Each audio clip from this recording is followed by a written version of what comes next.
अभ्यास क्लासेस के इस एपिसोड में आप तमाम लोगों का मैं हार्दिक अभिनंदन करता हूं। आज हम लोग सीधा और प्रतिलोम समानुपाती डॉक्टर केसी सिन्हा के अध्याय 9 को देखेंगे। तो सीधा और प्रतिलोम समानुपाती किसको कहते हैं, पहले इनको समझ लेते हैं।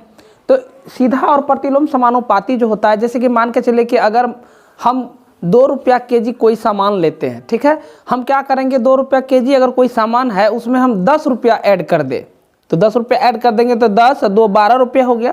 तो सामान जो होगा उसकी मात्रा में क्या हो जाएगी, वृद्धि हो जाएगी। या मान के चलिए कि कोई दूरी तय कर रहे हैं और उसमें मान के चलिए 60 किलोमीटर प्रति घंटा की रफ्तार से दौड़ रहे हैं, ठीक है ना।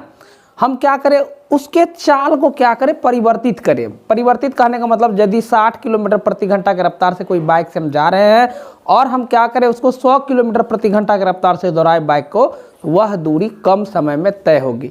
इसे ही हम लोग क्या कहते हैं, सीधा और प्रतिलोम समानुपाती। कहने का अर्थ यह हुआ कि यदि एक राशि को हम क्या करेंगे, बढ़ाएंगे या घटाएंगे तो उसके दूसरे राशि में भी क्या होगा, परिवर्तन होगा। वैसे जो सवाल होता है उसको हम लोग सीधा और प्रतिलोम समानुपाती कहते हैं। तो इसमें 3 तरह के जो विचरण होते हैं वो पढ़ने को मिलता है। पहला है अनुक्रम विचरण, मतलब डायरेक्ट वेरिएशन, मतलब एक बदला तो दूसरा भी बदलेगा। दूसरा जो होता है वह होता है व्युत्क्रम विचरण, और तीसरा जो होता है वह होता है समानुपाती विचरण। तो हम लोग आज पहले देखेंगे व्युत्क्रम विचरण, मतलब डायरेक्ट वेरिएशन, यह जो चेंजेज होता है डायरेक्ट, उनको देखेंगे। तो देखिए इसमें हमने लिखा है x और y 2 राशियां इस प्रकार हो कि एक का मान बढ़ने या घटने से दूसरे का मान भी बढ़े या घटे। मैंने पहले ही कहा कि यदि मान के चले कि एक के मान के बढ़ने से दूसरा मान भी बढ़ेगा तो वैसे को हम क्या कहेंगे, अनुक्रम विचरण, मतलब डायरेक्ट वेरिएशन कहेंगे। जैसे मान के चले हमने अभी तुरंत एक एग्जाम्पल दिया था कि यदि 2 रुपया केजी कोई सामान देता है, हम क्या करेंगे, उसमें 10 रुपया ऐड करेंगे तो 10 2 12 रुपया हो गया। तो 12 रुपया में जो हमें सामान होगा वह 6 केजी होगा, ठीक है ना। तो हम इस तरह से जो एक मतलब एक के चेंजेस से दूसरा भी जो चेंजेस होता है उसको हम लोग डायरेक्ट वेरिएशन कहते हैं। तो यहाँ पे वही बात लिखें, x और y 2 राशियाँ इस प्रकार हो कि एक का मान बढ़ने या घटने पर दूसरे का मान भी बढ़े या घटे। एक राशि का मान बदलकर जितना गुना होता है उतनी राशि का मान भी क्या हो जाता है, बदलकर उतना ही गुना हो, तो यह कहा जा सकता है कि x और y क्या है, अनुक्रम विचरण में है। तो इनको हम लोग थोड़ा सा और देखें। यहाँ पे देखिए एक और दिया हुआ है, यदि x और y अनुक्रम विचरण में हो तो उसके लिए क्या क्या शर्त है। जैसे यहाँ पे देखिए, यहाँ पे x का मान x से बदलकर 2x हो गया, मतलब क्या, दोगुना हो गया। यदि x था वो 2x हो गया। होने पर y का मान y से बदलकर क्या हो जाएगा, 2y हो जाएगा, मतलब यह भी दोगुना हो जाएगा। दूसरी बात है, यहाँ पे x का मान x से बदलकर 3x हो जाता है, मतलब तिगुना हो जाता है। तब भी क्या होगा, y का मान भी y से बदलकर क्या हो जाएगा, 3y हो जाएगा। तो इस तरह के विचरण जो होंगे उसको हम लोग क्या कहेंगे, अनुक्रम विचरण कहेंगे। यहाँ देखिए व्युत्क्रम विचरण मतलब इनवर्स वेरिएशन, इसका अर्थ होता है जैसे अगर मान के चलिए कि कोई चर जो है, मान के चलिए x है, मान के चलिए उसको x गुना करते हैं तो वह क्या हो जाता है, उसका आधा हो जाता है, मतलब उसका उल्टा हो जाता है। जैसे यहाँ पे देखिए हमने क्या लिखा, x और y 2 राशियां इस प्रकार हो कि x का मान k, मतलब k जो होगा बड़ा हो किससे, 0 से, गुना होने से y का मान 1/k गुना हो जाए, तो यह कहा जा सकता है कि x और y व्युत्क्रम विचरण में है। मतलब व्युत्क्रम विचरण होने के क्या क्या शर्त है, देखिए यहाँ पे, यदि x और y 2 राशियां व्युत्क्रम विचरण में हो तो x का मान x से बदलकर 2x, मतलब 2 गुना हो जाएगा। 2 गुना होने पर y का मान y से बदलकर y/2, मतलब अर्थात जो है यहाँ पे देखिए आधा होगा। तो ऐसे विचरण को हम लोग क्या कहेंगे, व्युत्क्रम विचरण कहेंगे।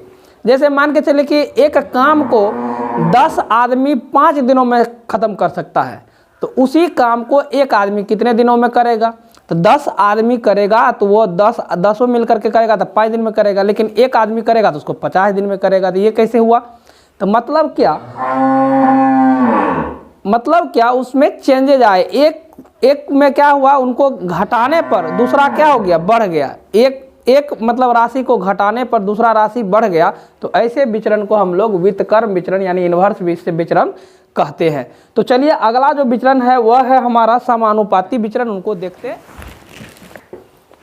यहाँ देखिए हम लोगों ने लिखा है समानुपात। समानुपात का मतलब सम अनुपात, मतलब एक ही अनुपात में वैसा राशि जो एक ही अनुपात में बटा हो उसको समानुपात कहते हैं। जैसे यहाँ पे देखिए, यहाँ पे लिखा है 4 राशियां ABCD समानुपाती कहलाते हैं यदि AB का अनुपात CD के अनुपात, यहाँ देखिए CD के अनुपात के तुल्य हो। तुल्य का मतलब क्या होता है, जैसे अगर मान के चले 1/2 का तुल्य हमको कहेगा निकालने, तो अगर मान के चले तुल्य निकालना है तो उसको ऊपर नीचे 2 से, 1/2 को ऊपर नीचे 3 से, ऊपर नीचे 3 से, 1/2 को ऊपर नीचे 4 से गुना करते हैं तो हमको तुल्य अनुपात निकलता है। चूंकि काटने खोटने के बाद फिर हमको इतना ही प्राप्त हो जाए तो उसको हम लोग क्या कहते हैं, तुल्य अनुपात कहते हैं। तो यहाँ देखिए हम वही बात लिखे हैं, जैसे में लिखे हैं यहाँ पे जो ABCD था उसको हमने लिखा A/B बराबर जो होगा वह C/D के बराबर होगा।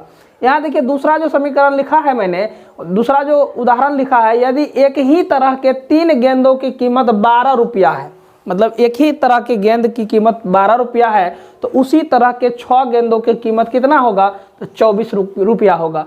क्यों? क्योंकि देखिए यह जो है गेंदों की संख्या 3 थी तो 12 रुपया, ये 6 हो गई, मतलब क्या ये दुगुना हो गया, तो यह भी क्या हो जाएगा, इसके कीमत में भी दुगुना हो जाएगा। 12 रुपया के बदले में यहाँ पे 24 रुपया दिया। देखिए यहाँ पे गेंदों का अनुपात यदि निकाले तो यहाँ देखिए यहाँ पे गेंद, यहाँ पे कितना है, 3 गेंद है और यह 6 गेंद है, तो 3/6, मतलब क्या, इसका अगर अनुपात निकाले तो वह 1/2 आता है।